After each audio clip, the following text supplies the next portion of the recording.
On the telephone line, I welcome to the program one of the top playing guitarists on the planet. He is a master at his craft, a guitar legend. We welcome in the great Chris Impellitteri. Chris, Brian C., honored to have you. Wow. Well, I'm humbled to be on your show, Brian. Thank you very much for having me. Oh, my pleasure.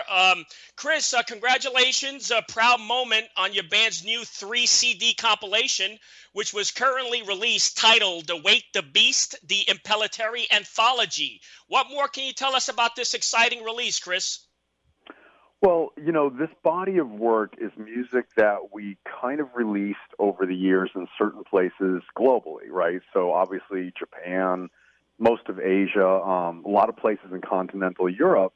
And for some odd reason, I don't know if it was luck or fate, but we ended up having quite a bit of success in those marketplaces. And over the years, our music kind of spilled into other countries, and there seemed to be some sort of interest that was generated on our band. And what was happening, we found, is a lot of people that were interested in Impellitteri were buying our music, but through imports, right? And they were paying a fortune. So we vowed once we got the legal rights back to masters, we would finally release this music once and for all in all the countries, right, or all countries globally. So that's kind of what initiated this whole thing. Yeah, and I mean, these tracks are from the years of 1987 to 2010. 23 years of you and the band's work is now being offered, as you mentioned, for fans here in the U.S. Very rare to find your material here in the United States. I know. Everybody tells us that. It's remarkable. We can go overseas and we can play some headlining shows, and I mean this humbly, but it's crazy. We'll go play concerts, and at some of our shows, 20 or 30,000 people come, right? So we've been able to generate, I guess, some excitement and interest in certain countries, but in other places, people don't have a clue of what we are. They think we're some sort of disease, So it's quite exciting for us. Now, let's talk about the formation of Impellitteri. It was formed originally with vocalist Rob Rock. Is that correct? That's correct, yes. Now, how did you guys meet? Well, actually, I met Rob Rock. This is a very funny story. It was actually in Connecticut. I was loaning some of my equipment to Greg Allman from the Greg Allman Band, or for most people know, the Allman Brothers. And Greg was playing, I forget what it was, if it was a club or a theater. So I lent Greg some equipment, and I remember going to the show that night. I went and said hi to Greg, and then as I was going out into the venue, Rob Rock had a band called the Robert Allen Band, and they were opening for Greg. And I remember hearing him going, who is this singer? This guy is insanely talented, has amazing range, great vibrato, looks great. He just had everything. And so I ended up staying. And after their show was done, backstage, I just connected and we started talking. And within 3 days, we were at that same venue rehearsing in the daytime. And immediately we had some sort of music chemistry, right, where we just complemented one another musically. And that was it. And that was the beginning. Now, your first release with Rob Rock, if I'm not mistaken, was 1987. It was titled Impellitteri, right? Yeah, it's actually, so we call it the Impellitteri Black EP. And by the way, it was called the Black EP before Metallica's Black Album. And we released it, I think it was actually released first independently in 1986. And then we got signed. We got signed by Sony and Relativity. These were big record labels. And so then they did an official, like more of a large major label distribution, I think in 87. But the actual EP was done in 86. Right. And now, just reading the band's history, I know Rob has been on and off with the band. He was with you 87 to 88, and then he left and he went to do his own thing. And then did you recruit Graham Bonnet? Well, yes. So what happened was when we did the Black EP, for some reason, luck, fate, whatever, we basically generated a tremendous cult following around the world. So the Black EP got a lot of attention in places like England, right, Germany, Spain, and then Japan, of course. And so all of a sudden we had all of these followers, and then we started playing in Los Angeles on the Strip, all of the kind of well-known places, and we started getting a big following in Los Angeles and L.A. And as we were getting ready to go do some more tour dates, Rob Rock calls me and says, "Look, I've been speaking with a guy named Dieter Dirks out of Germany, who was a producer for the band The Scorpions, right? And I guess Dieter offered Rob some gig, and Rob decided, yeah, he wanted to go that direction. So I had called Graham. Graham was a friend of mine, and I said, look, I lost Rob, and I said, something to the effect of, what are you doing? Because at this point, he was bummed. He had ended his band Alcatraz, right? And he was coming off a great run with bands like Rainbow and Michael Schenker Group. So Right. I played him some music, I think, and the first song we wrote was Stand in Line. And that's how it began with Graham. I mean, that was kind of the inception of why we went to Graham. Yeah, I mean, and both artists. I mean, Graham has a powerful voice, legendary powerful voice. Rob for me, is more known for his melodic rhythm. What difference do you like? Is there a difference when you're performing with both artists? Which artist do you think stands more for the band, fits in more for the band? Well, look, I mean, they both are a huge part of Impellitteri's sound and our history. I mean, with Rob is this he's got this tremendous range where he can sing like a soprano. He can get up there kind of, I mean, for people that follow heavy metal, guys like Rob Halford, Bruce Dickinson, I mean, Rob has that range. Graham has power unlike any human being. And I've been in rooms with like guys like Dio or whatever, and Graham Bonnet, bar none, is the most powerful singer I've ever heard in my life, right? When he sings, he literally can roar like a lion. And so they both bring something to our sound. I mean, look, when we did, like if you listen to our new records, Venom or The Nature of the Beast or whatever, that's Rob Rock. But then if you listen to records like Stand in Line and System X, it's Graham Bonnet. And what's interesting about that, it's the same band and same artist writing the music, but the singers are different, and you can really hear what they bring to the table. And a great example of that is if you listen to the first two songs on this new Wake the Beast anthology, the record opens up with a song called Victim of the System with Rob Rock singing, right? And especially towards the end of the song, you hear him go up into those really high catastrophic, well, I call it the catastrophic screams, right? Where he's just killing himself to get up there. And then the song two is a song called Perfect Crime, and now you've got Bonnet. And it really gives us a very unique identity with each singer. So I think they're both equally as important. And no doubt about it, both iconic voices, no question. We're talking with the legendary Chris Impellitteri, who's with us this morning. All right, Chris, you're considered one of the very best guitarists. I mean, especially when it comes to tone, flow, speed, depth, versatility. I want to ask you, how does one learn to play with lightning speed and accuracy and keep it going for as long as you have? Well, it's practice and it's dedication and it's discipline. I mean, as soon as I picked up the guitar at like 12 years old, I fell in love with the instrument, and there's something about it that I'm able to express myself emotionally through the instrument, and it kind of started, I mean, it was kind of my life, not to go into the violin story, but, I lost my parents when I was 9 years old. So when my grandparents adopted me, they thought I needed some sort of outlet, right? And so the guitar became that vehicle. And so for me, it's not like I'm trying to be this, this technical, proficient, guy who can play faster than everybody else. That was never the intent. The instrument was just, it was really a vehicle for me to express my anger, my internal frustration, whatever, musically, right? And so over the years, I guess that anger, kind of like harnessing, kind of what happens when you're propelling a rocket into space, right? You're harnessing all this energy, this massive explosion. It's kind of like, I guess the internal rage comes out through my playing. And a lot of times there's a lot of speed and, whatever. But so that's kind of how that kind of became part of my sound, was just basically who I am. And of course I did need to learn music theory and master the instrument so I could convey what I heard in my head or emotionally right through the instrument. I mean, your speed is epic. I mean, I read an article. I mean, you're like ranked like either like number two, one or two, the fastest guitarists in the world. But I mean, to get the accuracy with that speed flow, I mean, is that a gift that comes naturally, or does that take hours and hours, years of practice? For me, it took hours and hours and years of practice. And by the way, there's no truth to this. I'm the fastest or second fastest. There's just no truth to that. There's plenty of guitar players that can play extremely fast.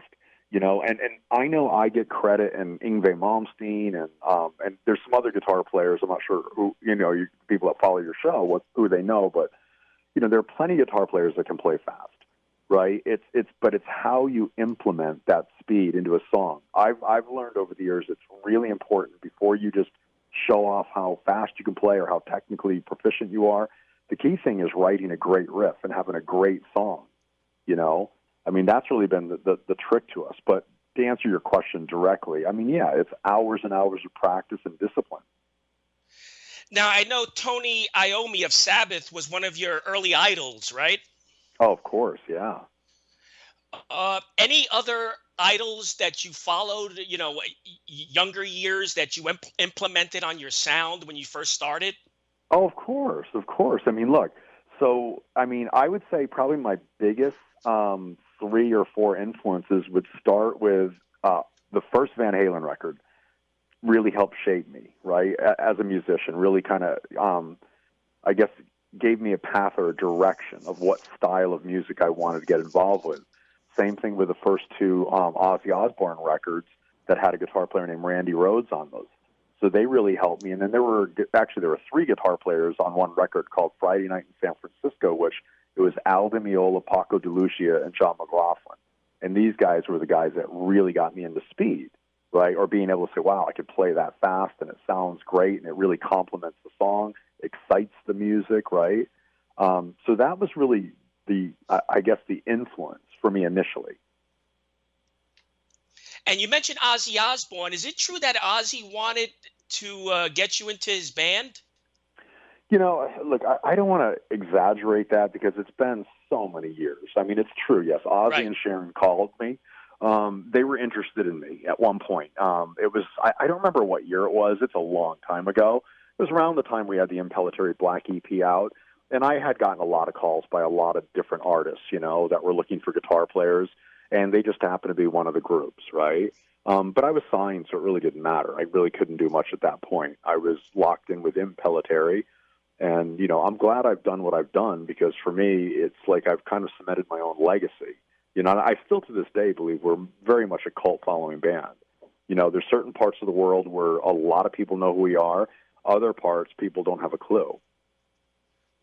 Absolutely. And I want to mention your website, impellitteri.net. I know you're on social media. Is there any other site that you want to mention? Where can our listeners pick up your new work? As far as I know, so everybody's distributing it. I saw Target just sold out, I guess. So Amazon, I think, has it. Probably, iTunes, wherever you get music, streaming, etc. It should be available anywhere. And I want to play a bit. We have a little mix that the station put together of your current release. So I want to play it now. Let's hear it. Chris Impellitteri.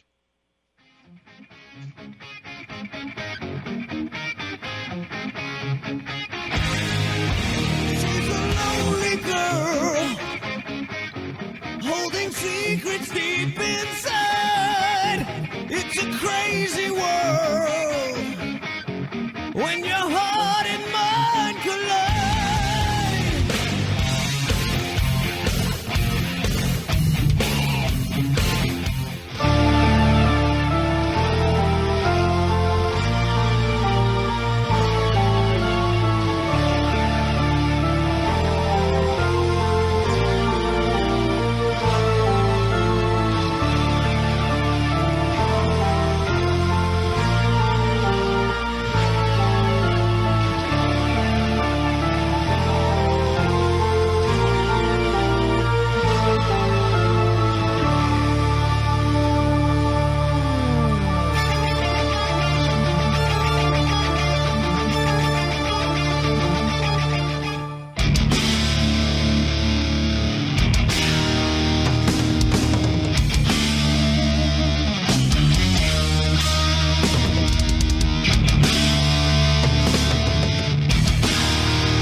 just heard Wake the Beast, out now worldwide on Global Rock Records.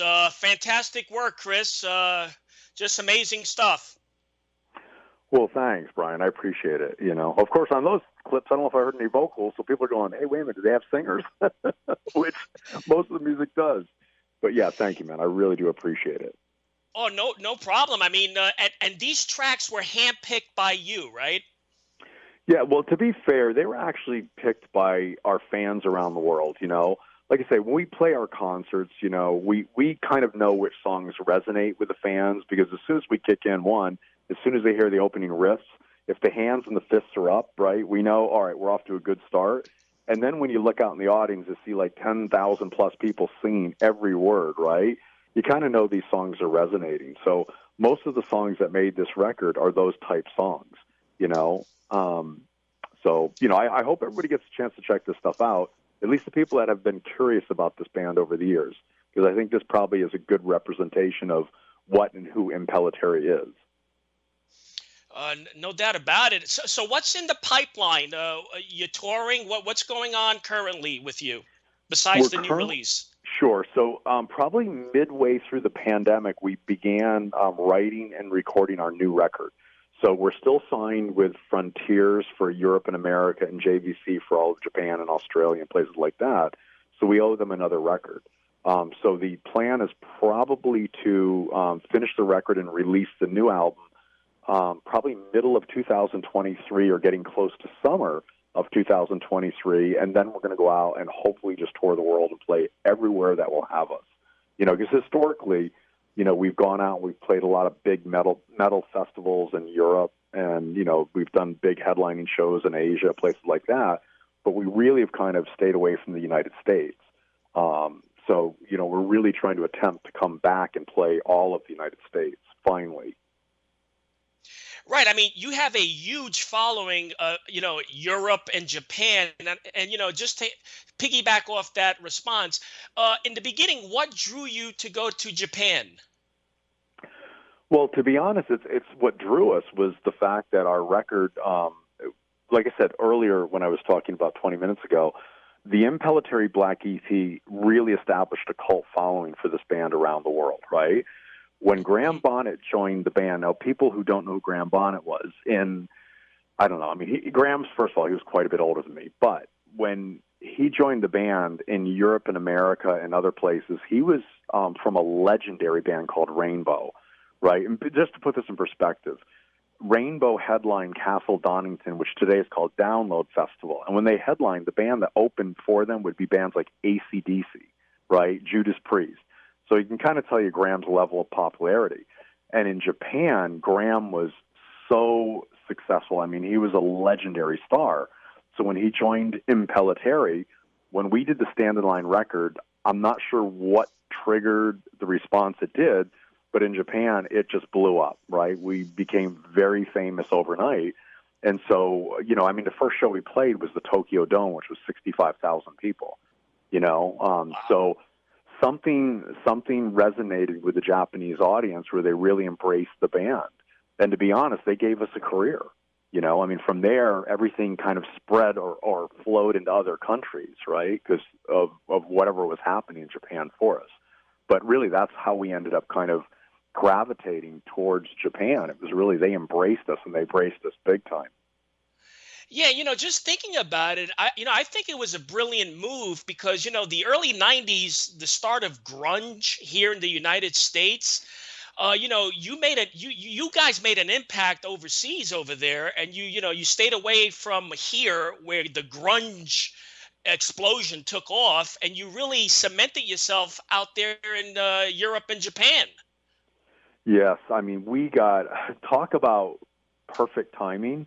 We were so when we did Stand in Line record, we were played a lot on MTV.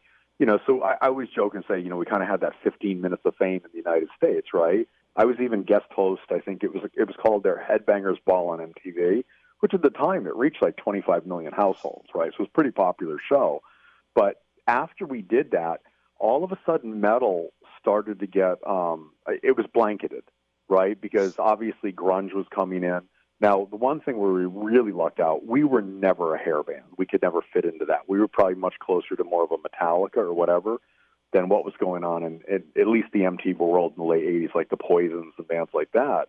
So, you know, when our type music was really struggling in America, Japan was the place to be, and certain places in Europe. And this is where all of a sudden we went from competing with, you know, smaller bands like, you know, I guess whatever you would categorize us or classify us at that time, to all of a sudden now we're competing with Metallica, Pantera for the covers of the magazines, and we were getting the covers, right? So all of a sudden we were competing with much bigger bands and holding our weight, doing really well.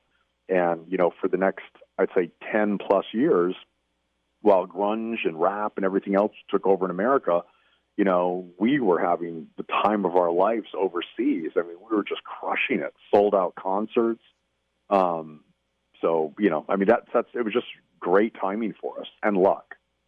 Yeah, I mean, I think it's perfect timing. And, you know, you can't forget, you know, we have to remember, how about Victim of the System, which was highly influenced by the band Queen? Oh, big time, big time.